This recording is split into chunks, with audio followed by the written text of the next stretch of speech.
apalagi membawa politik-politik sara. Tidak, jangan. Politisasi agama, tidak, jangan. Kita menghimbau bukan hanya kepada Pak AB, tapi seluruh calon presiden yang akan kemudian melakukan kegiatan itu, sosialisasi dan kawan-kawan, agar tidak menggunakan fasilitas tempat ibadah. Bawaslu harus selalu hadir untuk merespon dan menyelesaikan pengaduan dengan cepat, menindak dan menyelesaikan berbagai pelanggaran dengan tegas. Jangan hanya bekerja saat terjadi pelanggaran. Saya bersyukur pada hari ini bisa kembali bersujud di masjid yang insya Allah bawa berkah bagi kita.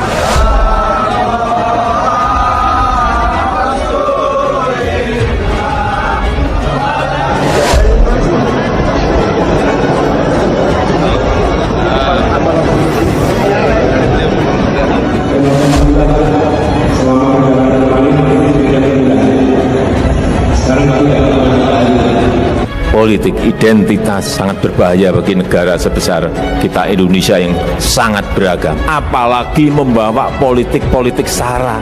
Tidak, jangan. Kemudian terjadilah pelanggaran atas pakem itu. Pelanggaran itu sekarang menjadi kebiasaan baru. Maka itu mulailah pelanggaran-pelanggaran baru. Maka itu mulailah pelanggaran-pelanggaran baru. Ini peringatan terakhir Pak Capres. Ini peringatan terakhir Pak Capres. Apalagi diberitahu kemungkinannya terjadinya pelanggaran. Kalau saya sih prinsipnya kita bersilaturahmi, ada kegiatan jalan sehat, ada kegiatan silaturahmi.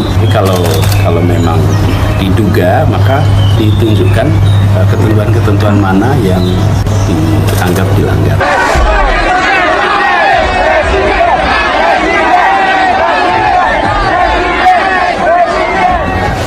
Allah la yughayyiru ma biqaumin hatta yughayyiru bi anfusihim. Indonesia sejak dulu kala tetap dipuja-puja bangsa. Dalam safari politiknya ke Sulawesi, Anies Baswedan menjadi pembicara dalam kuliah pakar yang digelar di kampus Universitas Muslim Indonesia atau UMI, Makassar, Sabtu 10 Desember 2022. Saat memaparkan materinya, Anies melontarkan pertanyaan spekulatif.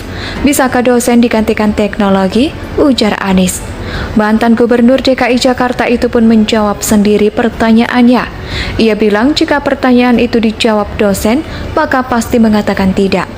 Ia menuturkan dosen yang hanya mendaur ulang materinya dan mengajar seperti mekanis, maka teknologi bisa menggantikannya. Tapi dosen yang mengajar dengan inspirasi, membawa kebaruan, selalu berdialog dengan mahasiswa. Teknologi apapun tidak akan pernah bisa menggantikannya, jelasnya. Ia pun menyarankan agar tenaga pendidik, terutama di perguruan tinggi, menjadi inisiator perubahan di tengah era digitalisasi, tidak mengikuti kebiasaan-kebiasaan. Mantan Gubernur DKI Jakarta itu mencontohkan batik. Ia menjelaskan batik dulunya hanya dipakai perempuan, sementara sebagai sarung, sementara laki-laki dulunya tidak mengenakan baju yang bermotif. Hal itu menjadi pakem atau pedoman pokok.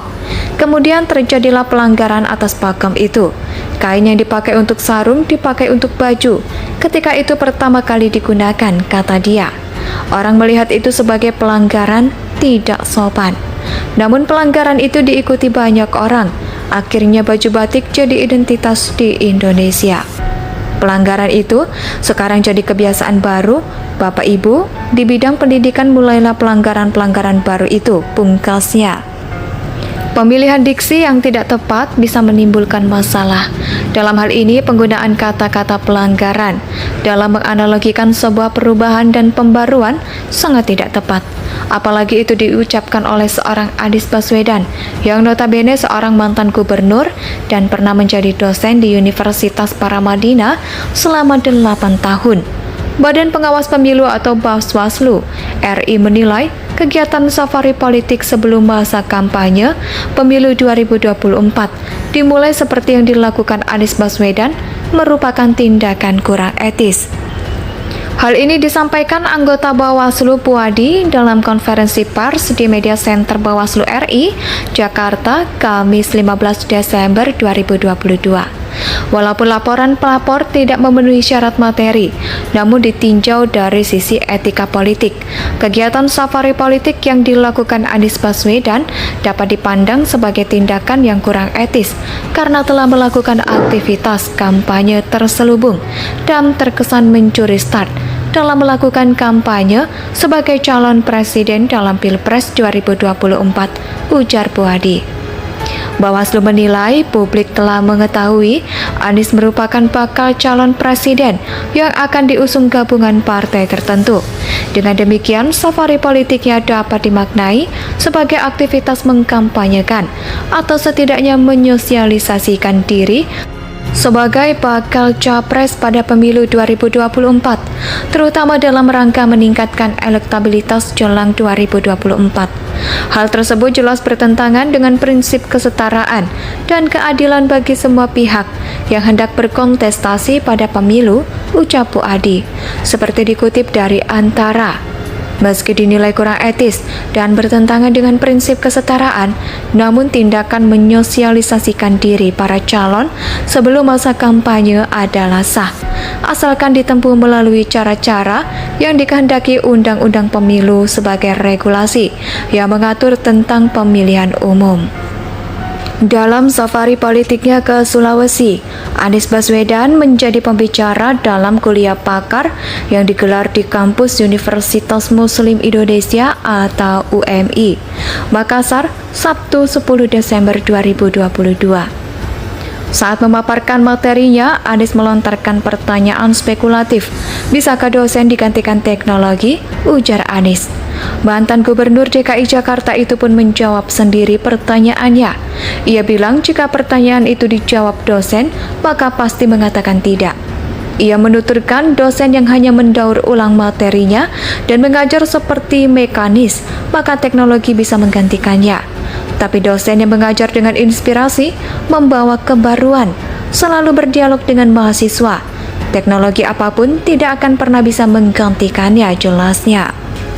Ia pun menyarankan agar tenaga pendidik, terutama di perguruan tinggi, menjadi inisiator perubahan di tengah era digitalisasi, tidak mengikuti Indonesia, tanah air beta, pusaka abadi nan jaya.